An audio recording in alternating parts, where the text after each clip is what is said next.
Hey there, and welcome to another video here by Tool for Forza. I'm Captain Nasties, and today I'm going to be helping you get the most out of your Fanatec V3 pedals. This video is going to be featuring the inverted pedals, but this advice will all apply to the regular V3s as well. So let's go ahead and jump right on into it here. The main thing we're going to focus on is making adjustments to the brake settings, and specifically for those people that are looking for a more firm brake feel. It's a little more tricky than you might think to actually get that configured properly. And we will touch on the clutch pedal and a couple tips for the gas and clutch pedal as well. So with that being said, let's go and take a look at the rig.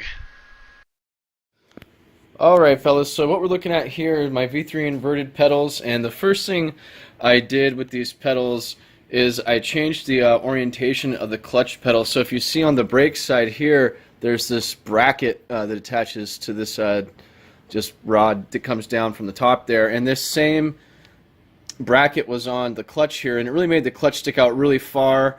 And you know, clutches do stick out further than the brakes in real cars, but it was pretty extreme, and I elected to just get rid of that and just mount the pedal plate directly to this down rod here that it connects to the top of the inverted pedal. So that's all I've done with the clutch, besides replace a broken spring, which is not a knock on Fanatec. It's just I use this clutch a lot, and I kick the clutch drifting a lot.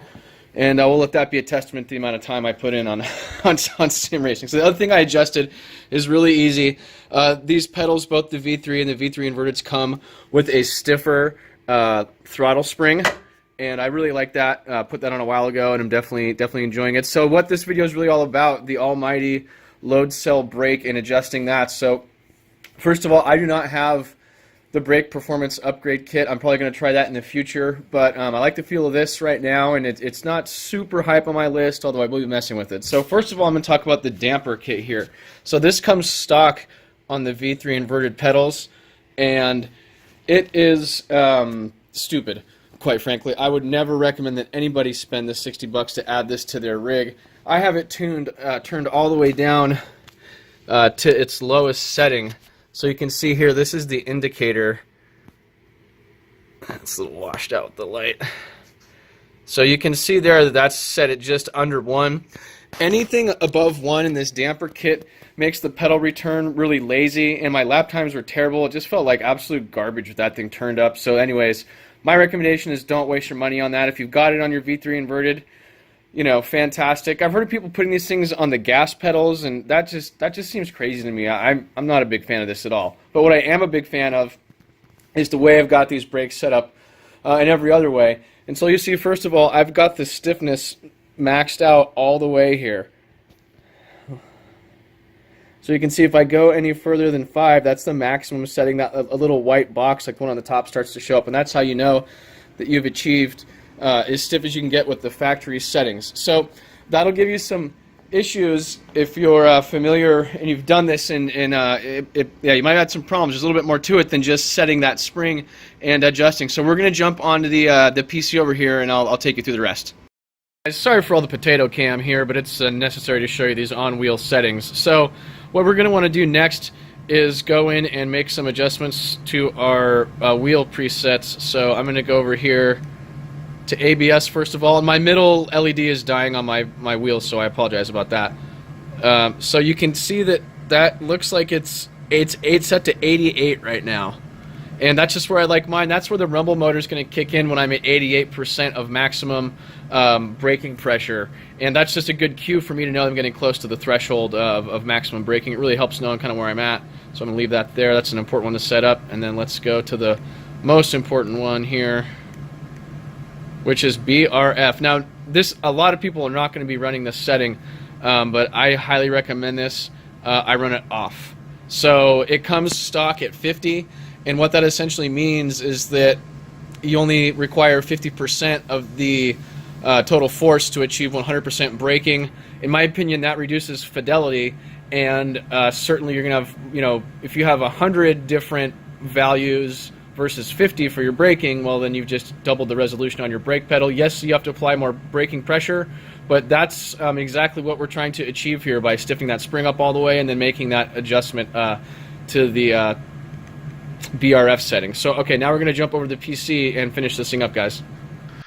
Alright everybody, we've looked at the pedals, we've adjusted those, we've looked at the wheel, and made the adjustment to our BRF settings and to the rumble motor settings as well. So let's get into here and make the actual adjustments with the dead zones. This is critical to making the brakes specifically work correctly once you increase your spring pressure.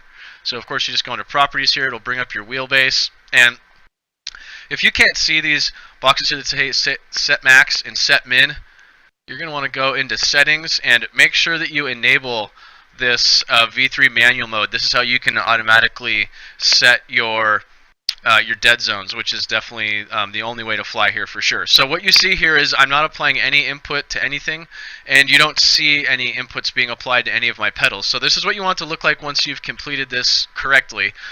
Inevitably what you will see once you've increased that spring preload is if you look into the brake bar, you'll see it'll kind of be jumping around, look like that, probably something like that. And essentially what you're going to want to do is click on set minimum, and that should get rid of it. It should look just like this. Now if you're still seeing a little bit of blue hovering there, apply the smallest amount of brake pressure you can to have it consistently stay up, and then hit set minimum. That will introduce a little bit of dead zone into your brake pedal. But it's better to have a little bit of dead zone than have your brakes dragging all the time for sure. The next thing you want to adjust here is set max, and this is very subjective here. So I have mine set where I really know where it's at. You know, I feel my vibration motor kicking in right about here, so I know right when I'm getting to that threshold of maximum braking. If you want to make it feel more firm, you can press the pedal down harder, so like this, and keep pressing and hit set max, and it will actually make it so that amount of force that you're then applying is the maximum that's required to achieve 100% braking. And that's really the beauty about load cells.